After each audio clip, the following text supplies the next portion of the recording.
আজকে সকালে কি খেলাম সেটাই শেয়ার করব। সকালে ঘুম থেকে উঠে কি খাই কি করি। হ্যালো এভরিওয়ান, আসসালামু আলাইকুম। কেমন আছো তোমরা? আমি আল্লাহর রহমতে অনেক ভালো আছি।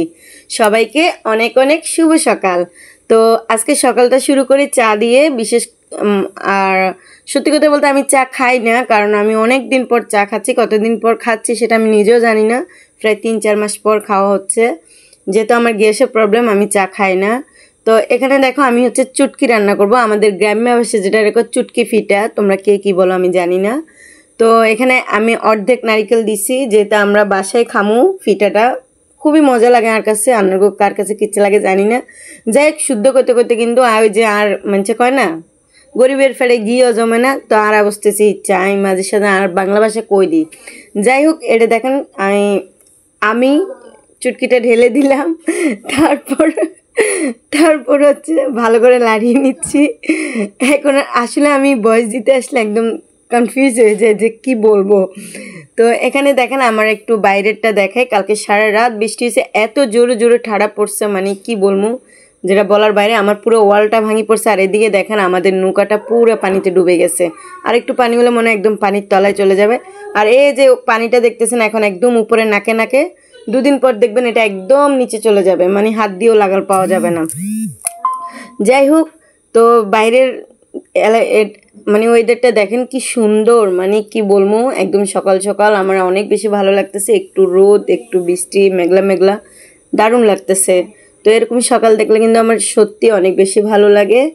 তো মানে আর কি, রাত্রে এত বৃষ্টি, সকালবেলা এত সুন্দর ওয়েদার দেখে আমি নিজে ফিদা হয়ে গেছি। তো এদিকে দেখেন আমার আবারও আসছি ওই যে ফিরনিতে, মানে চুটকি ফিটা যেটা রান্না করতেছে। আর নারিকেলটা দেখে কেউ হাসবেন না, কারণ নারকেল কোরানোর আলসিতে আমি কি করছি, বড় বড় সাইজ করে কেটে দিয়ে দিছি। আর এদিকে দেখেন আমার বাইরে পুঁই শাকগুলো কি সুন্দর লাগতেছে, তাই না? এখানে দেখেন আমার ছোট্ট গাছটা, পেঁপে গাছ, এর মধ্যে মাশাল্লাহ অনেকগুলো পেঁপে ধরেছে। অবশ্যই কিন্তু মাশাল্লাহ বলবেন। তো এদিকে আমার সব রান্নাবান্না শেষ, চা খাওয়া শেষ। চার মধ্যে শুধু একটা বিস্কিট ভিজেছি, অল্প একটু চা নিয়েছি। এদিকে দেখেন আমার সামনে যে মানে বাসার সামনে যে ফুল গাছগুলো রোপণ করছি, এগুলো সবগুলোর মধ্যে ফুলের কলি দিচ্ছে। দেখেন মোরগ ফুল গাছটাতে কিন্তু অনেক বেশি মোরগ ফুল দিচ্ছে, যে অনেক বড় বড় করে, খুবই সুন্দর লাগতেছে।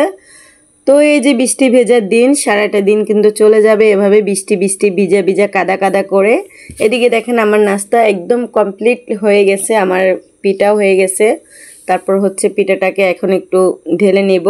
আর এদিকে দেখেন আমার পুঁই শাকটা আবারও আপনাদেরকে দেখাচ্ছি, কারণ পুঁই শাকটাকে কিছুদিন আগে একদম সব ছিঁড়ে ফিরে এলাকার আন্টি, খালা, মামি, চাচি যারা আছে সবাইকে দিয়ে দিচ্ছে। এখন আবার নতুন করে কলি দিয়েছে। এই নুডলসটা কালকে বিকেলে ভাজি করেছিলাম, আমার ভাইয়া আমার বাসায় ছিল, কিন্তু ও খায় নেয়, ও না খেয়ে ঘুমাই গেছে, রাত্রে উঠে চলে গেছে। যাই হোক, ওর জন্য যেভাবে রান্না করে রেখে দিছি ফ্রিজে, ওভাবে রয়ে গেছে। এখন গরম করে বাচ্চাদেরকে দিয়ে দিতেছি, কারণ ওরা এই যে চুটকি পিঠাটা ওরা খায় কিনা জানি না, কারণ এটা আমি বেশি খাই, ওরা খায় না। আর পিঠাটা কিন্তু অনেক বেশি মজা হয়েছে। আর এদিকে দেখেন নুডলসটাও আমি একটা ঢেলে নিচ্ছি, কারণ আমার ছোট ছেলেটা আবার নুডলস অনেক বেশি পছন্দ করে। যাই হোক, এ পর্যন্ত আজকের ভিডিওটা। সকলে আমার জন্য দোয়া করবেন। আর সবাই কি খেয়েছেন